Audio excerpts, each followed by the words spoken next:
আসসালামু আলাইকুম সুপ্রিয় দর্শক, গ্রামে কিংবা শহরে, দেশে অথবা প্রবাসে, যে যেখান থেকে অনুষ্ঠান দেখছেন বা দেখবেন, সবাইকে প্রীতি শুভেচ্ছা ও অভিনন্দন জানাচ্ছি।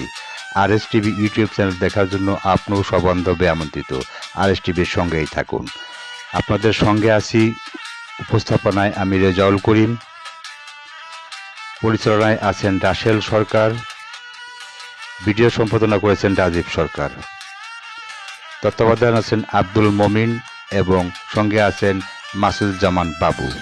যেহেতু কন্টেন্টটি ঐতিহাসিক বিষয়ের উপর তৈরি করা বিধায় সময় একটু লম্বা হলেও বিষয়টি ধরে ধরে দেখার জন্য বিনীত অনুরোধ রইল। আরএস টিভির সঙ্গে থাকার জন্য ধন্যবাদ সবাইকে। চলুন অনুষ্ঠানের মূল পর্বে। মার্কিন যুক্তরাষ্ট্রের সাবেক ৪৫তম এবং বর্তমান ৮৭তম প্রেসিডেন্ট ডোনাল্ড জন ট্রাম্পের জীবনীর ষষ্ঠ পর্ব ৬ এর সকল তথ্য জানতে স্বাগত জানাই নতুন ওই ভিডিওতে। ডোনাল্ড ট্রাম্পের ভ্রমণের নিষেধাজ্ঞা। ২০১৫ সালে বার্নার্ডিনো আক্রমণের পর ডোনাল্ড ট্রাম্প প্রস্তাব করেছিলেন মুসলিম বিদেশিদের মার্কিন যুক্তরাষ্ট্রে প্রবেশ নিষিদ্ধ করার যতক্ষণ না শক্তিশালী ভেটিং সিস্টেম কার্যকর করা হয়। পরে ডোনাল্ড ট্রাম্প সন্ত্রাসবাদের প্রমাণিত ইতিহাস সহ দেশগুলিতে প্রযোজ্য প্রস্তাবিত নিষেধাজ্ঞা পুনর্বিন্যাস করেন। ২৭ জানুয়ারি ২০১৭ ডোনাল্ড ট্রাম্প এক্সিকিউটিভ অর্ডারে ১৩,৭৬৯ স্বাক্ষর করেন, যা ১২০ দিনের জন্য শরণার্থীদের ভর্তি স্থগিত করে এবং নিরাপত্তা উদ্বেগ উল্লেখ করে Iraq, Iran, Libya, Somalia, Sudan, Syria এবং ইয়েমেনে নাগরিকদের ৯০ দিনের জন্য প্রবেশ নিষিদ্ধ করে। আদেশ অবিলম্বে এবং সতর্কতা ছাড়াই কার্যকর হয়, বিমানবন্দরে বিশৃঙ্খলা সৃষ্টি করে। পরের দিন বিমানবন্দর কর্তৃপক্ষ বিক্ষোভ শুরু হয় এবং আইনি চ্যালেঞ্জের ফলে দেশব্যাপী প্রাথমিক নিষেধাজ্ঞা জারি হয়। এদিকে ৬ মার্চ সংশোধিত আদেশ, যা ইরাককে বাদ দিয়েছিল এবং অন্যান্য ছাড় দিয়েছে, আবার ৩টি রাজ্যের ফেডারেল বিচারকদের দ্বারা অবরুদ্ধ করা হয়েছিল। জুন ২০১৭ এ একটি সিদ্ধান্তে সুপ্রিম কোর্ট রায় দিয়েছিল যে এই নিষেধাজ্ঞাটি এমন দর্শকদের উপর বলবৎ করা যেতে পারে যাদের মার্কিন যুক্তরাষ্ট্রের কোনো ব্যক্তি বা সত্তার সাথে প্রকৃত সম্পর্কের বিশ্বাসযোগ্য দাবি নাই। অস্থায়ী আদেশটি ২৪শে সেপ্টেম্বর ২০১৭ প্রেসিডেন্সিয়াল প্রোক্লেমেশন ৯,৪৬৪ দ্বারা প্রতিস্থাপিত হয়েছিল, যা ইরাক এবং সুদান ব্যতীত মূল লক্ষ্যবস্তু দেশগুলি থেকে ভ্রমণ সীমিত করেছিল এবং আরও কিছু ভেনেজুয়েলার কর্মকর্তাদের সাথে উত্তর কোরিয়া এবং চাঁদ থেকে ভ্রমণকারীদের নিষিদ্ধ করেছিল। নিম্ন আদালতের আংশিকভাবে নতুন নিষেধাজ্ঞাগুলিকে অবরুদ্ধ করার পরে মুসলিম কোর্ট সেপ্টেম্বর সংস্করণটিকে ৪ ডিসেম্বর ২০১৭ এ সম্পূর্ণ কার্যকর হওয়ার অনুমতি দেয় এবং শেষ পর্যন্ত জুন ২০১৯-এ একটি রায়ে ভ্রমণ নিষেধাজ্ঞা বহাল রাখে। সীমান্তে পারিবারিক বিচ্ছেদ। ডোনাল্ড ট্রাম্পের প্রশাসন ইউএস মেক্সিকো সীমান্তে অভিবাসী পরিবারদের ৫,৪০০-টিরও বেশি শিশুকে তাদের পিতামাতার কাছ থেকে আলাদা করেছে। ২০১৭ সালে গ্রীষ্ম থেকে শুরু করে সীমান্তে পারিবারিক বিচ্ছেদের সংখ্যা একটি তীব্র বৃদ্ধি। এপ্রিল ২০১৮ এ ডোনাল্ড ট্রাম্পের প্রশাসন একটি শূন্য সহনশীল নীতি ঘোষণা করেছেন, যার মাধ্যমে প্রাপ্তবয়স্কদের অবৈধ প্রবেশের সন্দেহ হলে তাদের আটক করা হবে এবং ফৌজদারিভাবে বিচার করা হবে যখন তাদের সন্তানদের সঙ্গীহীন এলিয়ন নাবালক হিসাবে নিয়ে যাওয়া হবে।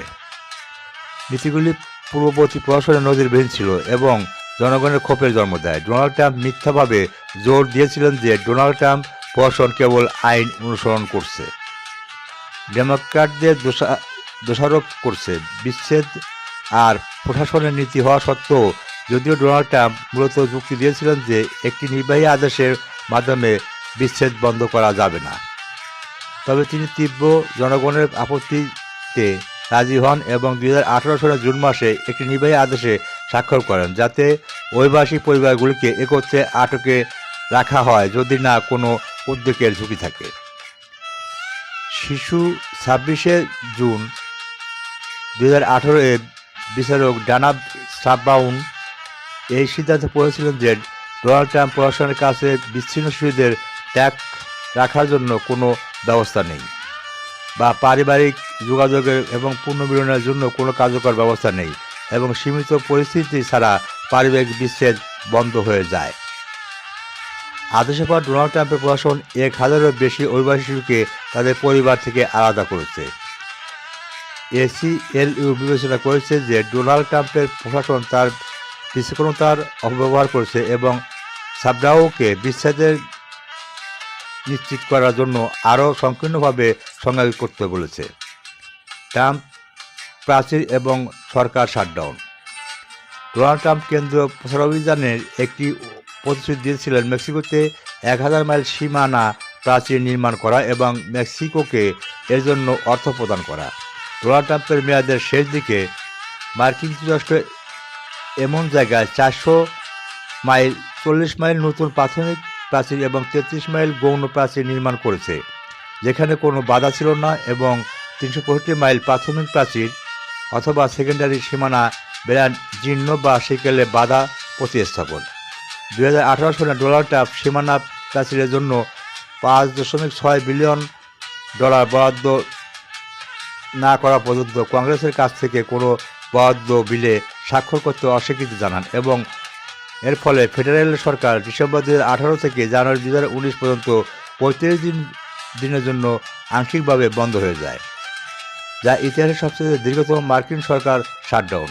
প্রায় 8 লক্ষ সরকারি কর্মচারীদের ছাড় দেওয়া হয়েছে বা বেতন ছাড়াই কাজ করা হয়েছে। ডোনাল্ড ট্রাম্প এবং কংগ্রেস অস্থায়ী তহবিল অনুমোদন করে শাটডাউন শেষ করেছেন এবং সরকারি কর্মীদের বিলম্বিত অর্থ প্রদান, কিন্তু প্রাচীরের জন্য কোনো তহবিল নেই। শাটডাউনের ফলে অর্থনীতিতে আনুমানিক স্থায়ী ক্ষতি $3 বিলিয়ন।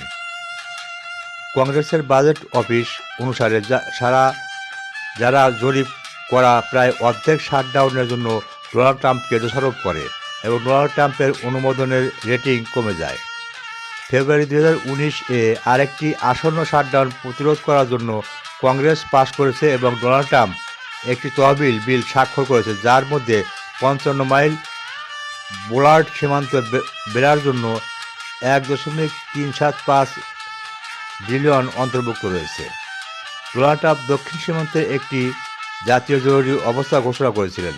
কংগ্রেসের বরাদ্দকৃত $6.1 বিলিয়ন তহবিলকে অন্য উদ্দেশ্যে বরাদ্দ করার।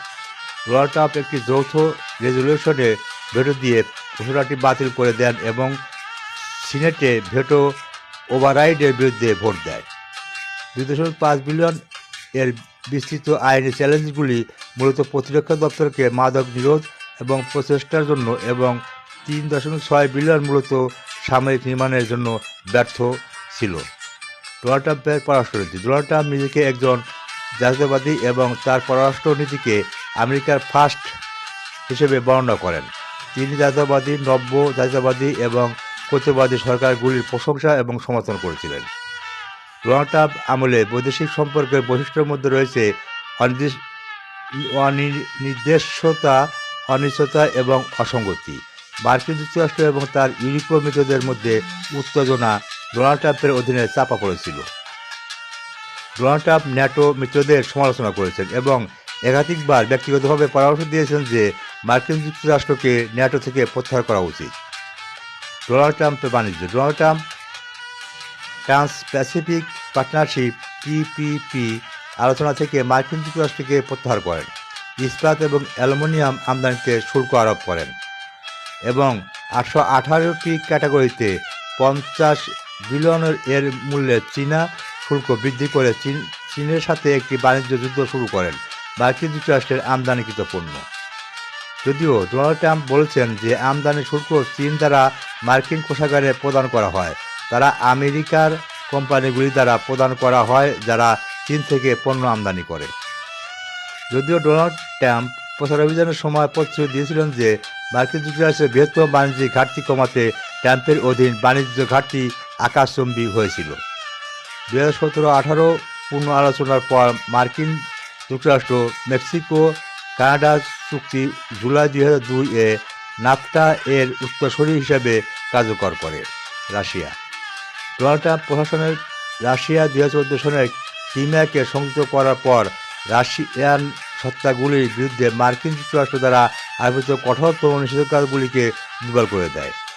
ডোনাল্ড ট্রাম্প মধ্যবর্তী রেঞ্জ নিউক্লিয়ার ফোর্সেস চুক্তি থেকে মার্কিন যুক্তরাষ্ট্রকে প্রত্যাহার করে নিয়ে ছিলেন। অভিযুক্ত রাশিয়ান অসম্মতি উল্লেখ করেন এবং G7 কে রাশিয়ার সম্ভাব্য প্রত্যাবর্তনকে সমর্থন করেছিলেন।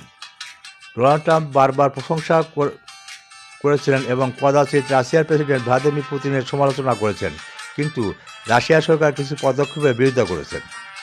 2018 সালে জেলেনস্কি সামিটে ডোনাল্ড ট্রাম্প পুতিনের সাথে দেখা করার পর ডোনাল্ড ট্রাম্প মার্কিন গোয়েন্দা সংস্থার অনুসন্ধানগুলি গ্রহণ করার পরিবর্তে 2016 সালের রাষ্ট্রপতি নির্বাচনে রাশিয়ার হস্তক্ষেপের বিষয়ে পুতিন অস্বীকৃতি স্বীকার করার জন্য দ্বিদলীয় সমালোচনা করেছিলেন।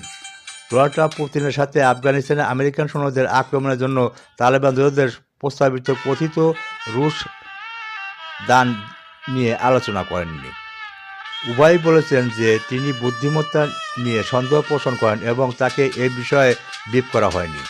শ্রদ্ধেয় দর্শক, মার্কিন যুক্তরাষ্ট্রের সাবেক 45তম এবং চলতি 47তম প্রেসিডেন্ট ডোনাল্ড জন ট্রাম্পের জীবনীর ষষ্ঠ পর্ব এই ছিল আজকের পর্বের মূল বিষয়বস্তু। মার্কিন যুক্তরাষ্ট্রের সাবেক 45 এবং চলতি 47তম প্রেসিডেন্ট ডোনাল্ড ট্রাম্পের জীবনীর সপ্তম পর্ব স্বাদ দেখার জন্য আপনারা আমন্ত্রিত। এখানে বিদায় নিচ্ছি। RS টিভির সঙ্গেই থাকুন। আল্লাহ হাফেজ।